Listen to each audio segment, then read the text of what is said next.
What's up YouTube? Welcome back. Today I'm going to be showing you guys how to make a really cheap spooling station for just under 15-20 bucks and save a lot of money when you guys spool your reels. It's going to be a reward from round 1 to round 12. In his last fight he had a bum make him look like a bum, so what do you think I'm going to do to you? That's why they had to save you. That's why PBC had to save you and stop the fight. So this fight they had we're going to knock you out. You know, I'm just trying to be nice. All right, fellas, so let me show you guys what we have, what we're working with here. So everything I have is pretty much from scrap, either stuff I had laying around the garage or in the backyard. And the only part I did buy was this little line spooler. It's from P-Line. I bought it at Turner's and it was like 8 bucks on sale. It came with this little suction cup, and it came with these springs, which these are kind of flimsy. They don't really work for good tension, so I'll show you guys what I'm doing for that. So I've already spooled one reel. It came out so good that I had to make a video. I'm like, you know what? Came out pretty good. Everything was decent. It was sturdy, went on easy. You can do it by yourself, and it saved me a lot of money. I called a couple shops. Let me show you guys over here. I called a couple shops and they wanted anywhere from $10 to $20 for every 100 yards. And I have to do about 1,700 yards between two reels, so that would have cost me easily over $150. So I said, you know what? Let's do it myself. I went ahead and I spooled this Squall 30 size reel with a 65-pound braid, and I did this without using this station. It was pretty much just the P-line holder, and I used my rod this way, like this, doing it with my thumb. And that was a lot of line. It was a lot of work. It didn't come out really well, but it came out good enough. And I thought, you know what, that took a long time and it's gonna take, there's gotta be a better way. So I came up with this. Let me show you guys the station. So 2x4s, these I did cut to measurement. And the nice thing about this is it was really quick. So these 2x4s, they're 1.5 feet. These are, I believe, like 10 inches. These are all 2x4s. And then these are 4x4 blocks, just to elevate it up a little bit higher, this bar. And all I did is just pre-drill these holes down here. So 2 holes here, 2 holes on this side, in the back. So that's it, 8 screws. And this is all scrap, you guys. And then I had my 4x4 blocks. Made a hole at the very bottom. There it is. You can see it pretty good. And then this bar I found at work. I had my mechanic cut it out for me. He cut it out for me and it was rusty and he painted it gray. So I'm like, hey, thanks, you didn't have to paint it, but he did. So let me take this clamp off right here, you guys.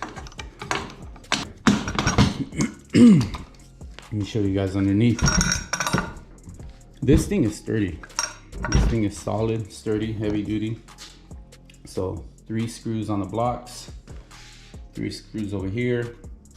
That's pretty much it. And all I did was just pre-drill screw here, pre-drill screw here. And then these are probably like 4-inch thick screws, 1 on each side. That's pretty much it, you guys.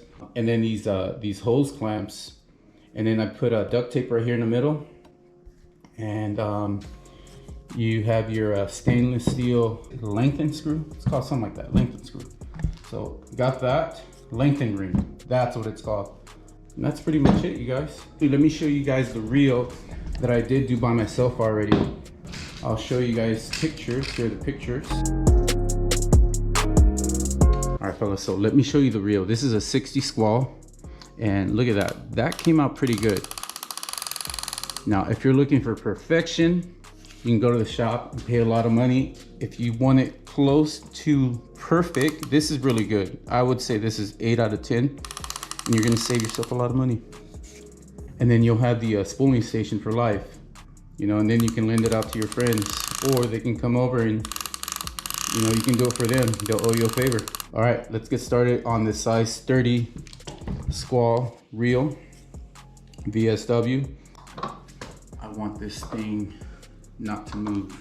That's tight enough. This thing's not going anywhere. Next, you get your reel. There we go. Get on the hose clamps. Tighten your hose clamps.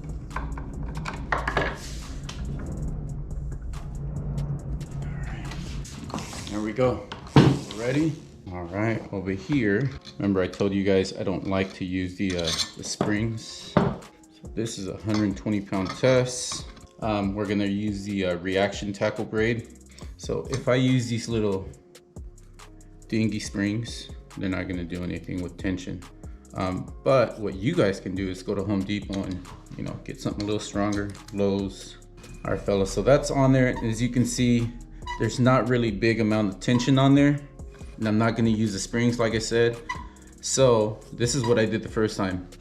I know I can get creative and come up with something really good. But the thing is, I don't have time these days. That's originally why I didn't make a video in the first place for this, on how to build this thing. But it came out so good that I thought, you know what, let's do a video. So all I did was just grab a rag, put it down there, and then just pull it. All right, so much better right there, way better. There's tension on this. My line is gonna be tight on there. I'm happy with this. So let's go ahead and get started and spool this reel. First thing I'm gonna do is put just a little backing of mono. I'll probably do like 15, 20 feet. And this is a 40-pound test Iser line.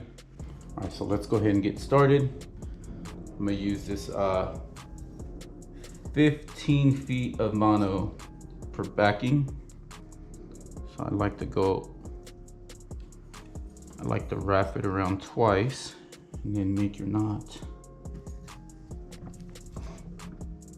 There we go, nothing fancy.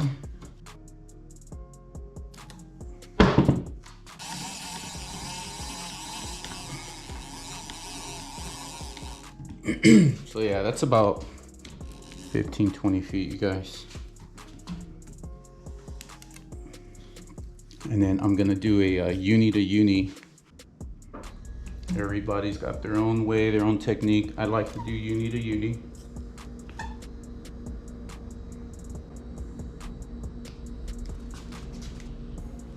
And you're gonna cut your tags. And we're pretty much ready to go, you guys. There you go, uni to uni. I've never had this break on me. All right, fellas, let me set the camera and get started. Make sure all this goes in tight.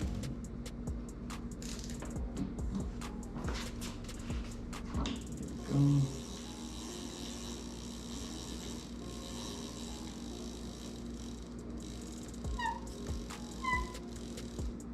All right, so we're pretty much ready to go, you guys. Now, the best way to do this is just, oh shit. So I reel with the left. I forgot about this. So I reel with the left. This is the only reel I have in right because this is gonna be a reel where everybody uses. This is gonna be a reel for the kite. So I'm gonna do my best, but here we go.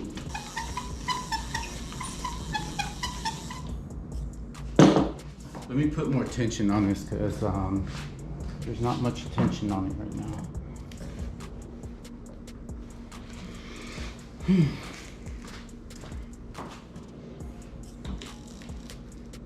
All right, that's much better.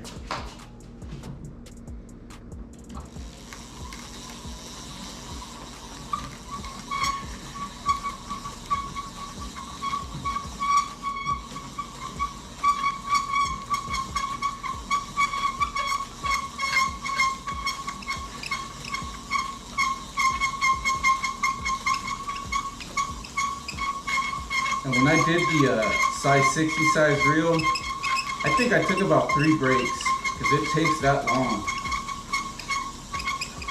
So as you can see, that's going in there nice. It's not going to be perfect. Now if you want to add more tension from your already tension, all you have to do is just twist this, which I have done that. Let's do that.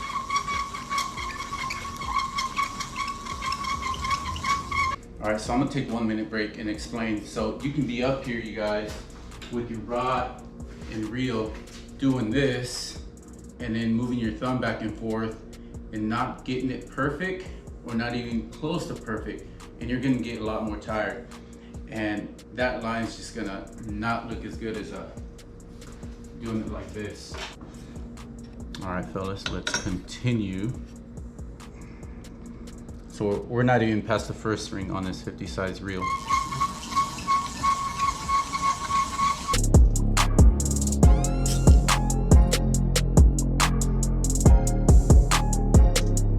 And again, fellas, this is a 120-pound test, reaction tackle grade, and we are going to be using this setup for pretty much trolling kites and trolling spreader bars. We are going to be targeting tuna. Every once in a while, a friend of mine likes to go thresher shark fishing, so this reel will come in handy for that.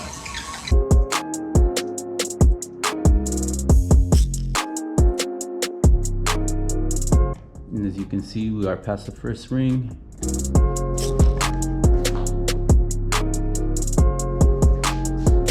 Try to get some shots for you guys. And it's not that bad, huh? And you're gonna save money.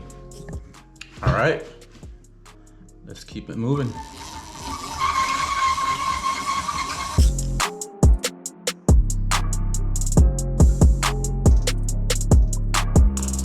We're getting close to the second line. Should I say the second ring?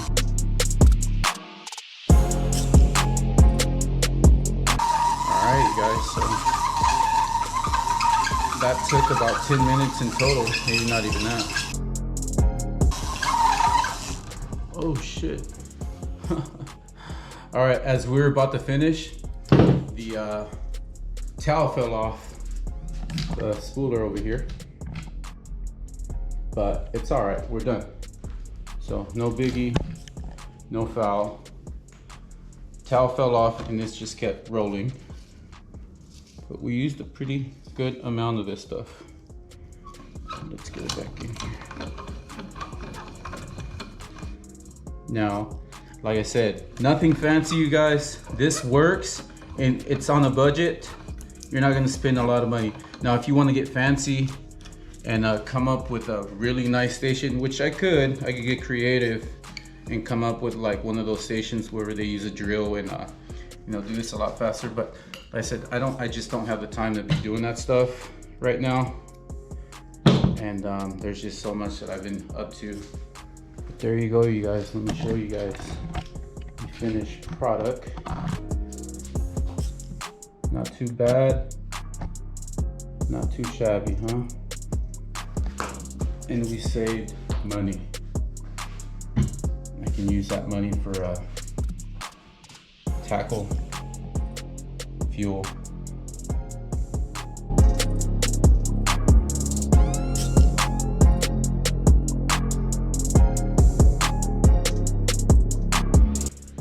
All right, fellas, so what you guys think, huh? Leave the comments down below. Let me know what you guys' thoughts are. Very inexpensive, very cheap. It's gonna save you some money. Like I said, all this stuff was pretty much scrap. I probably spent like 12 bucks at the most. I mean, if you do it on your own, you don't have a scrap, you're probably gonna spend 30, 40 bucks. But that's still cheap. This thing is strong, it's very sturdy. It's not going anywhere as long as you have your clamps. Everybody's got clamps in their garage. Everybody's pretty much got this stuff, scrap, screws, all that stuff. So, get creative, come up with your own station or just something like this. This is very strong. This is gonna last me years. And I'll probably be spooling my reels once a year. If the friends wanna come over and spool their big ass reels, I'll do it for free, because that's what friends do. So yeah, if this video helped you guys out, hit the sub button. And hopefully I get my ass out there out fishing pretty soon, because the winds last weekend kept us on the ground and we had to cancel a trip. This weekend, it's looking very windy again. We may go out, we may not. So, hopefully I get to make a video for you guys out there on the water soon. Catch fish. See you guys on the next one.